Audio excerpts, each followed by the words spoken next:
여러분 안녕하십니까? 1월 7일 월요일의 뉴지스타 마감 시황 뉴스입니다. 오늘은 미국과 중국 간의 무역 협상에 대한 기대감으로 코스피 코스닥 양 지수가 상승하면서 마감했습니다. 코스피 지수는 26.85포인트가 오른 2037.1, 코스닥 지수는 8.35포인트 오른 672.84, 원달러 환율은 5.2원 내린 1118.8원, 유가는 배럴당 47.96달러, 이 시간 현재 나타내고 있습니다. 코스피 시장에서는 외국인이 560억 원, 기관이 1637억 원어치 순매수했고 개인은 2032억 원어치 순매도했습니다. 코스닥 시장에서는 외국인이 120억 원, 기관은 251억 원어치 순매도했고 개인은 383억 원어치 순매수했습니다. 오늘 주요 뉴스입니다. 우리 증시뿐만 아니라 중국 증시도 미국과 중국의 무역 협상을 앞두고 제한된 상승세를 보여줬습니다.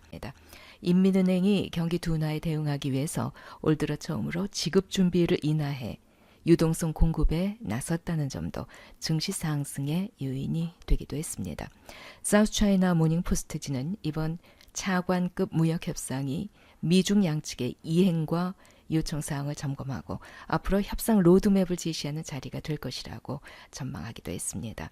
한편 지난주에는 중국 본토 증시 쪽으로 3천억 원이 넘는 해외 자금이 순유입되기도 했습니다. 여기에 트럼프 미국 대통령은 중국과의 무역 논의를 앞두고 낙관론을 표명했습니다.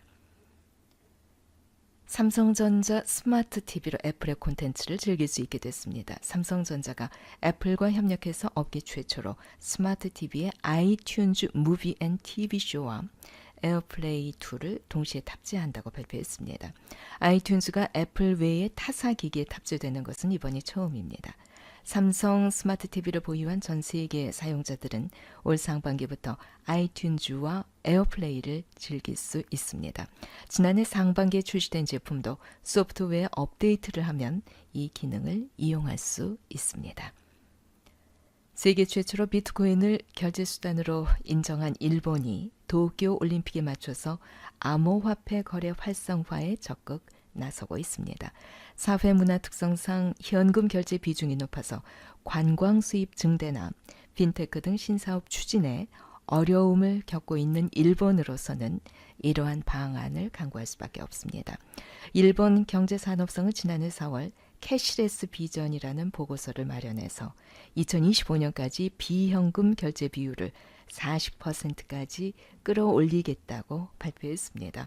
2020년에 열릴 도쿄올림픽이 디지털 통화 기반 결제 시스템 활성화의 포문을 열어줄 것이라고 일본 측은 기대하고 있다고 합니다.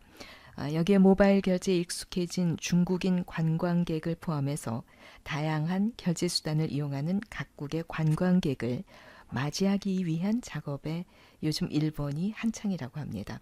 일본 관광청 조사에 따르면 일본을 찾은 외국인 관광객들의 불만 중에 네 번째가 신용카드 사용 불가였습니다. 장기간 성장 정체를 겪고 있는 일본 금융권, 암호화폐를 활용한 핀테크를 신성장 동력으로 삼고 도쿄올림픽을 적극 활용하고자 한다는 발표가 나왔습니다. 오늘 특징 종목입니다. 삼성 SDI, 전기차 판매량이 2월을 저점으로 다시 증가하는 계절적 요인으로 오늘 강세를 보였습니다. 7.96% 상승 마감했습니다. 제2콘텐트리 스카이캐슬 드라마죠. 시청률이 15.8%까지 증가하면서 8.65% 상승 마감했습니다. 금호석유, 천연고무 공급 감소로 인한 가격 상승 기대로 10.65% 상승 마감했습니다. 삼양식품, 중국의 유베이와 총판 MOU 체결 소식에 8.76% 상승 마감했습니다. 시장의 전망입니다. 오늘 바이오 업종이 조정을 보였죠. 하지만 내일부터 열리는 JP모건 헬스케어 컨퍼런스 결과에 따라서 종목별 상승 모멘텀이 작용하지 않을까 여겨집니다. 또 반도체 종목들 오늘 약간 상승했습니다. CES 2019를 앞두고 삼성전자가 모처럼 상승 마감했는데 삼성전자가 애플 등 적과의 동침을 선언하기도 했습니다. 삼성전자뿐만 아니라 또 그동안 하락폭이 심했던 하지만 앞으로 성장 모멘텀이 기대되는 반도체 종목들 앞으로 좀 신경을 써서 보셔도 좋을 것 같습니다. 이번 주에는 위험 회피 심리가 다소 완화될 가능성에 투자자들이 주목하지 않을까 여겨집니다. 미국과 중국 간의 무역 협상이 분수령이 되어줄 전망인데요. 이번 협상에서 당장 타결안이 나오기는 어렵겠지만 미국과 중국 양측이 양보에 나서는 모양새를 보이기만 하더라도 위험 회피 심리가 완화될 전망입니다. 무역 협상이 끝나면 투자자들은 또 오는 9일로 예정된 FOMC 의사록 발표 쪽으로 관심을 돌리겠죠. 9일에 이어서 10일에는 파월 의장이 워싱턴 DC에서 열리는 이코노믹 클럽 토론에 나설 예정입니다. 연준의 의중을 또다시 확인할 수 있는 기회가 될 수 있을 테니까 관심 깊게 보시기 바랍니다. 1월 7일 월요일의 뉴지스탁 마감 시황 뉴스였습니다.